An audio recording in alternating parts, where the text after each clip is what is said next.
So, die eerste ding waarna ons gaan kyk is afdeling 1, wat direkte en indirekte rede is, of direkte en indirekte eweredigheid, sorry. So, dit is baie belangrik dat jy verstaan wat is die verskil tussen direkte en indirekte eweredigheid. Nou as ons kyk na vraag 1.1 sê hulle vir jou, Lindy koop appels by 'n boeremark. Alright, die tabel hieronder toon die koste van verskillende veelhede appels. So wat is die twee goeders waarmee ek werk? Ek werk met koste en ek werk met die hoeveelheid appels. So nou vra ek myself, wat gebeur as ek appels koop? Ek betaal obviously daarvoor. Nou wat gaan gebeur as ek meer appels koop? Ek gaan al hoe meer begin betaal. Hulle wys dit vir die tabel ook. En aantal appels, soos ek 1 appel koop, kos dit my R5.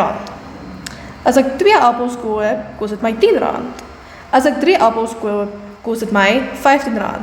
So wat sien ek hier? So wat gebeur? Hoe meer appels ek koop, hoe meer gaan ek betaal. So soos hierdie getal toeneem, gaan ek die koste wat ek betaal vir die appels ook obviously toeneem. Nou net so is die teenoorgestelde ook waar. Alright, as ek 4 appels koop, kos dit my R20. Alright, maar as ek nou 3 appels koop, dan kos dit my R15. En as ek 2 appels koop, kos dit my R10. So sien jy, soos wat ek minder appels koop, soos ek terugwerk, en daai getal neem af, dan kan ek sien, maar wag, my koste neem ook af. Alright, so hierdie tipe scenario noem ons direkte eweredigheid. Soos my een waarde meer word, gaan die ander waarde ook meer word. Soos wat ek meer appels koop, gaan ek meer moet betaal vir die appels. Right? Soos wat ek minder appels koop, gaan ek obviously minder betaal vir die appels. Dis direkte eweredigheid. Nou as ons kyk na vraag 2, nou sê hulle vir jou, 'n boukontrakteur gebruik die volgende tabel om te bepaal hoe lank dit sal neem vir verskillende getalle werkers om 'n gebou te verf. So waarmee werk ek? Ek werk met hoe lank, met ander woorde tyd, en ek werk met die getal werkers. Nou dink dit gou logies by jouself. As jy nou 'n huis moet bou, okay? En jy moet daai hele huis op jou eie bou. Hoe lank gaan dit jou vat? Dit gaan jou baie lank vat, want jy is een persoon, maar dit gaan jou baie lank vat. Nou as jy 5 mense is, hoe lank gaan dit jou dan vat om daai huis te bou? Obviously 5 keer vinniger, want ons het 5 meer hande wat goedjies kan aandra en goed kan bou. So dit wys hulle nou hier ook vir my, vir die mure wat geverf moet word, as ek 2 werkers het, gaan dit my 20 dae vat. As ek 4 werkers het, gaan dit my 10 dae vat. As ek 5 werkers het, gaan dit my 8 dae vat. So wat tel ek op? Hoe meer werkers ek het, alright, soos my aantal werkers toeneem, wat gebeur met die aantal tyd? Hoe meer mense daar is om te help, hoe vinniger gebeur dit, so hoe korter word my tyd. So my tyd is besig om af te neem. So sien jy jou een tabel is besig om toe te neem, maar jou ander is besig om af te neem. En dit noem ons indirekte rede. So direkte rede beteken albei jou waardes, albei die goed wat jy vergelyk met mekaar, neem toe, of hulle albei neem af. Dink net altyd aan die voorbeeld van 'n appel. Alright? As ek iets wil koop, obviously hoe meer ek koop, hoe meer gaan ek betaal. Hoe minder ek koop, hoe minder gaan ek betaal. Dis direkte eweredigheid. Vir indirekte eweredigheid beteken een ding word meer, maar iets anders word minder. So die aantal werkers wat ek het word al hoe meer, maar die dae wat dit my vat word al hoe minder. Maar ons meer hande wat help, wat beteken dit gaan minder tyd vat. So die belangrikste ding wat jy eers moet kan doen, is jy moet na 'n tabel kan kyk, of na 'n scenario kan kyk, en vir jouself kan sê, alright, is hierdie direkte of indirekte eweredigheid? Okay, nou kom ons kyk verder na die vraag. So ek het net my tabel gegee, ek gaan net al my geskribbel hier so remove, of uitvee. Okay, nou sê hulle vir my, stel die data in die tabel grafies voor op die asstelsel. Nou onthou baie mooi, daai wat bo staan in die tabel is gewoonlik op jou x-as. En dit wat onder staan, of die tweede ding in jou tabel, is gewoonlik jou y-as. So op my skets, die horisontale lyn is my x-as, En die vertikale lyn is my eiers. Right, so hulle is gaaf genoeg, hulle sê vir my, my exas, my en aantal appels, so al hierdie waardes gaan ek obviously nie so invul. En dan my koste lê op my eiers, en dit het ook daarom vir jou aangedui met jou formuletjie, formule nie, met 'n opskrif. Okay, so al my kostes lê op my eiers. Alright, as hulle dit nie vir jou aandui nie, dan gaan skryf jy self jou opskrif. Alright, op my exas lê en aantal appels, en op my eiers lê die koste. Dan gaan plot ons die punte. So onthou, soos hulle so staan, so is hulle 'n koördinaat. Okay, so 1 en 5 saam vorm my koördinate. So 1 en 5. So op my x-as het ek 1, op my y-as het ek 5. So kom ons gaan plot hom. So op my x-as het ek 1, okay, 1, en op my y-as het ek 5. So waar kom die twee by mekaar? Hulle kom by mekaar daarso. My volgende koördinate gaan wees 2 en 10. So met ander woorde, op my x-as het ek 2 en op my y-as het ek 10. So x-as 2, y-as 10. So waar kom die twee nou by mekaar? Hulle kom daarso by mekaar. So daar lê my volgende punt. Right, die volgende koördinate gaan dan obviously wees 3 en 15. So op my x-as het ek 3, op my y-as het ek 15. So 3 en 15, so waar die tweekies na mekaar vind, is daarso. Alright, en dan die laaste koördinate wat ek kan insit, is 4 en 20, so my x-waarde is 4, en my y-waarde is 20. Alright, en wat gebeur as ek nou hierdie kolletjies by mekaar sit? Sien jy dit vorm vir jou 'n baie mooi reguit lyn? Alright, so 'n direkte eweredigheid gaan altyd 'n reguit lyn vorm. So as jy hom teken, gaan hy vir jou 'n reguit lyn gee. Alright, dis die funksie van direkte eweredigheid. So omdat albei waardes toeneem, is hy besig om so te maak. Maar as dit gebeur dat altyd my waardes afneem, dan gaan dit nog steeds 'n reguit lyn wees, maar hy gaan nou net so omgeteken word. Nou by die volgende vraag 1.1.2 sê hulle, gebruik jou grafiek of die patrone tabel, so jy kan kies, om te bepaal hoeveel 8 appels jou gaan kos. Alright, so die maklikste wat ek so gedoen het, is ek sal net my reguit lyn verder getrek het, en dan sal ek kyk wat gebeur by 8 appels, wat hy net 'n reguit lyn vorm. Alright, so wat sien ek as ek aanhou om my reguit lyn te trek? Ek sien, okay, hierso, by 8 appels, alright, hoeveel rand het dit my gekos? Dit het my R40 gekos. So met ander woorde, vir 8 appels kos dit my R40. Dan by 1.1.3 sê hulle bepaal hoeveel appels Lindy met R100 gaan koop. Alright, nou obviously my grafiek gaan nie tot by R100, hy gaan net tot by 45. So nou moet ek net 'n bietjie wiskunde hierso doen. Nou om dit te doen, gaan kyk ons altyd na ons verhouding. Alright, so as ek kyk na my eerste ene, hoeveel rand het 1 appel vir my gekos? 1 appel het my R5 gekos.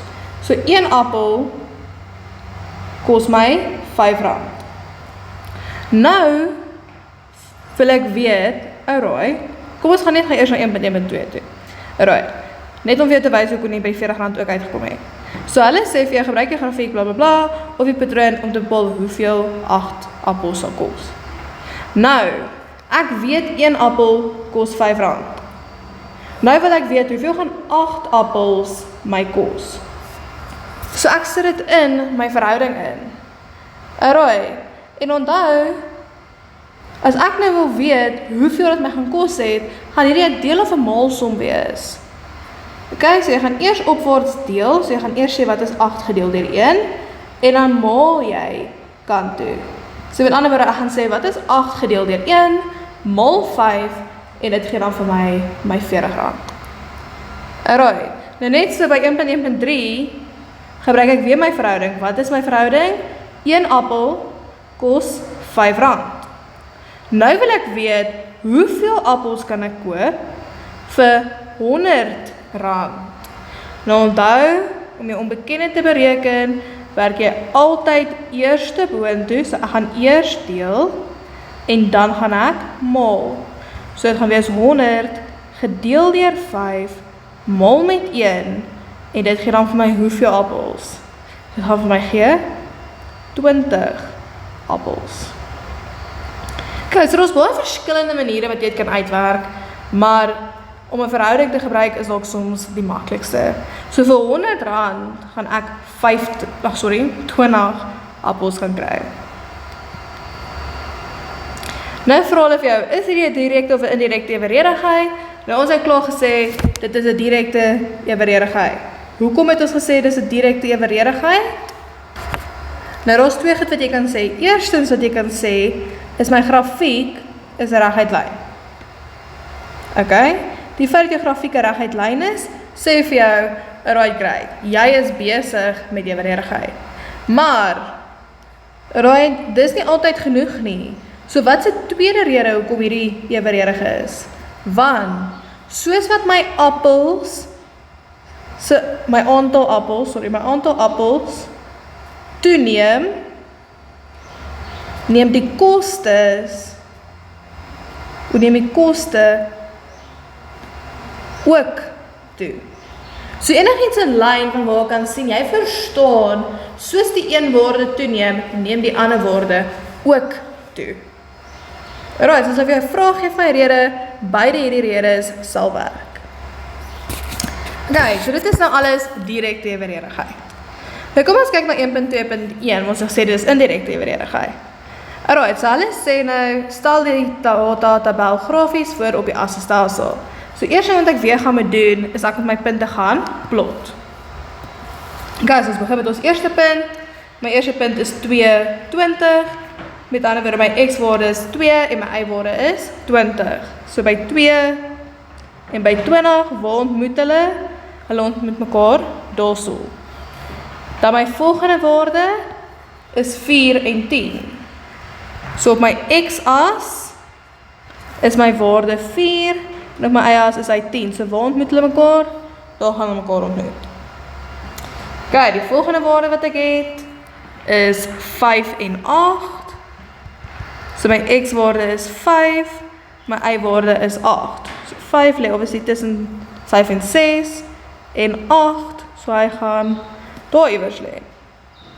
En dan die laaste enetjie is my x-waarde 10 en my y-waarde is 4. So by 10 en y-waarde wat 4 is, maak ek my kolletjie en nou moet ek daai verbind met mekaar. Maar wat sien ek? Sien jy dat jy hierso nie 'n reguit lyn kry nie? Okay? Dis nie die mooiste nie wat ek teken nou op 'n tablet. Maar daai is nie 'n reguit lyn nie. Daai is 'n kurwe. So wanneer ek ooit 'n indirekte eweredigheid het, gaan hy altyd vir my 'n kurwe gee. So 'n reguit lyn is direkte eweredigheid. 'n Kurwe, met ander woorde, jy kan hom met 'n liniaal gaan verbind nie, is 'n indirekte eweredigheid. Alright, nou vra hulle weer die vraag vir ons. Bepaal hoeveel dae sal dit neem as 8 werkers aan die muur werk. Om 'n verhouding te kry in indirekte eweredigheid, moet jy altyd eers jou eerste twee waardes saam gaan maal.